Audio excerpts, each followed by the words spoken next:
yeah, I think it's also important to know how the game is played,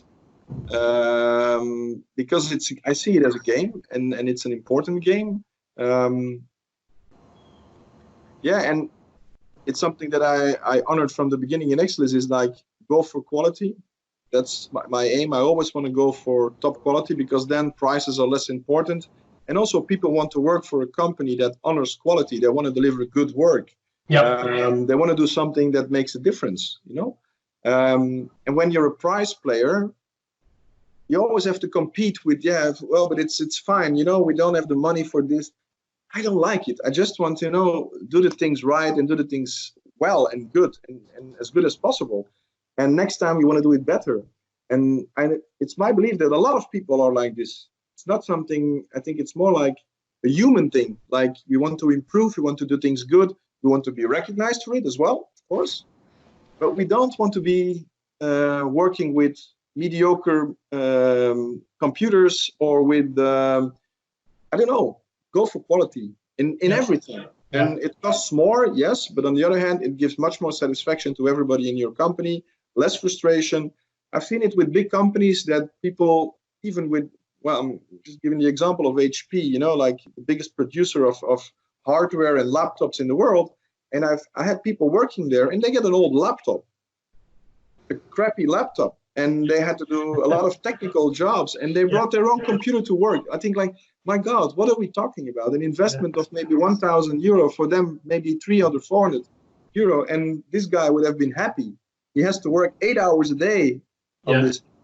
It doesn't make any sense. But they say, yeah, but it's procurement who decides, and it has to go for 3 years, this laptop's for 4 years.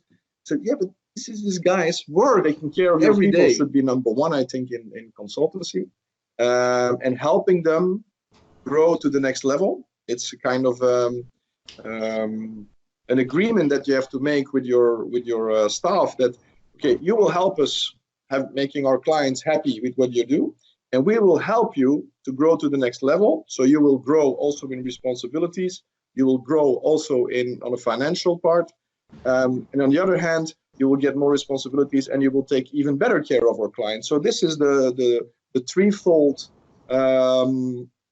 agreement that you need to set up and that you need to control as a consultancy company. I think there's a great book on it from the founder of LinkedIn, and it's called The Alliance. I don't know if you have read it. No, I haven't.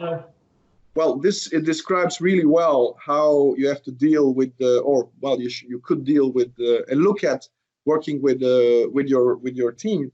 And he talks about, you should talk about 2-year tracks together with your staff.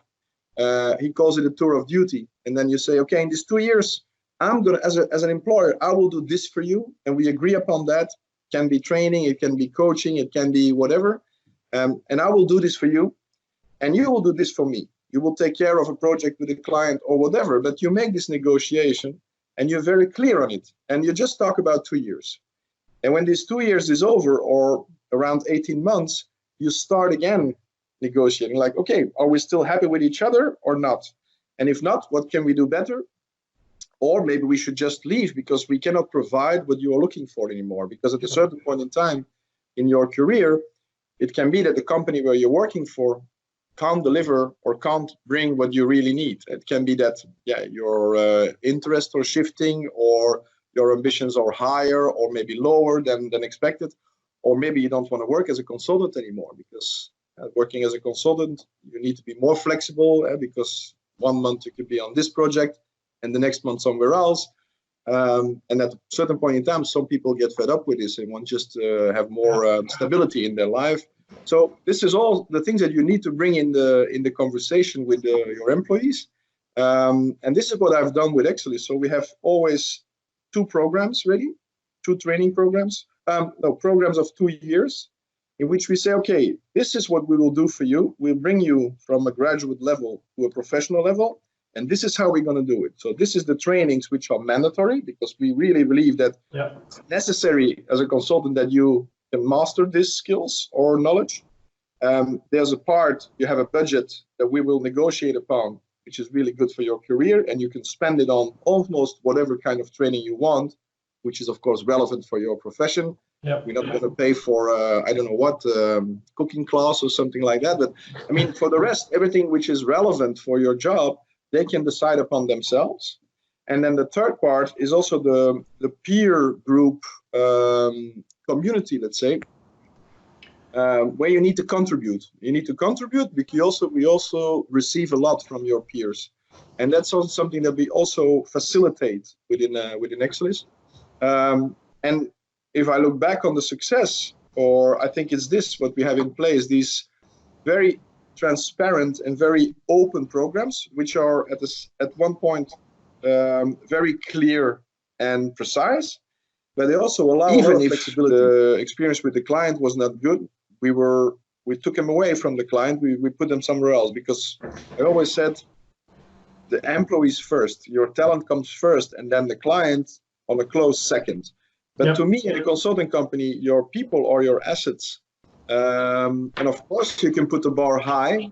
That's natural. And you should be very open and clear on that. We expect that you deliver quality, that you are a good team player with the client.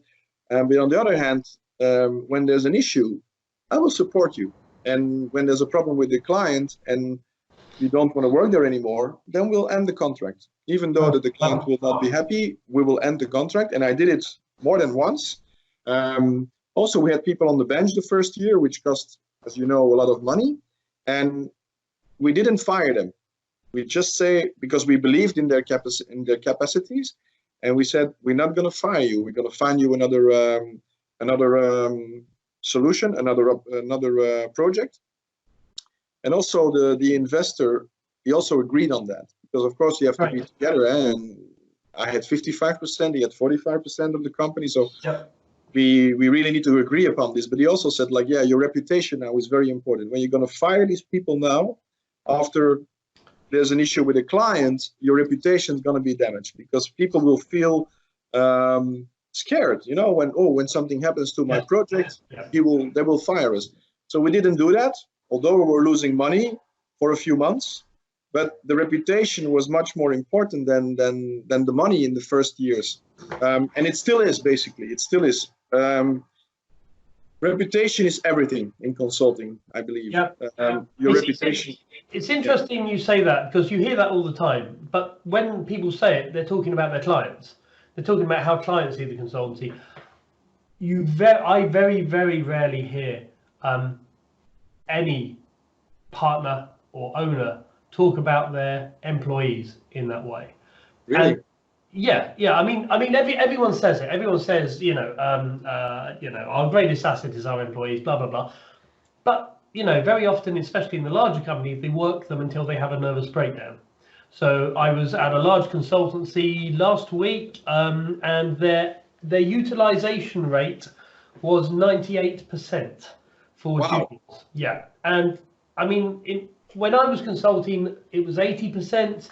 Now, of course, the partners were, thinking fantastic, we're making a lot of money, but I've never seen a more stressed-looking team in my life, and it's unsustainable, and it's really nice to hear. And this is why, if you look at Glassdoor, so I looked at Glassdoor, doing a bit of research, you get incredible reviews.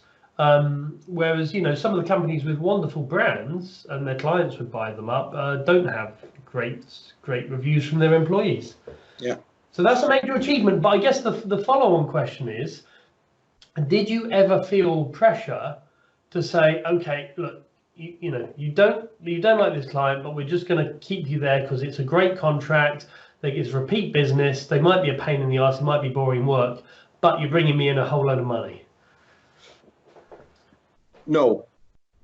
What we do is we talk to the consultant, and when we have a process in place now. We didn't have it in the beginning, but the process is when a consultant says, like, listen, we have every 3 months we have formal coaching sessions with our consultants without the client, and there they can say anything about their assignment. But when we see that they're not happy, we talk to them, and then when they really say, like, okay, it's about this or this or this, first what we're going to do is, the first step in the process is talk to the client openly and try to change the things where our consultant is not happy about.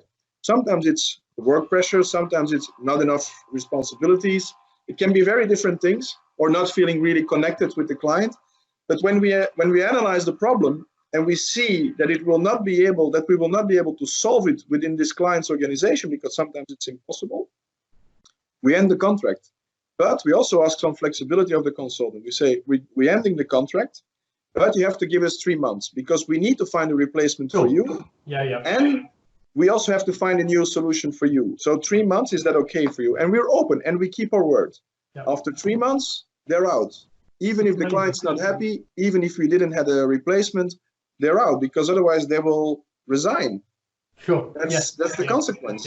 Yeah. So you see it all the time. You see consultants leaving because they're stuck in a windowless office in a horrible city, miles from home, with no prospect of getting out.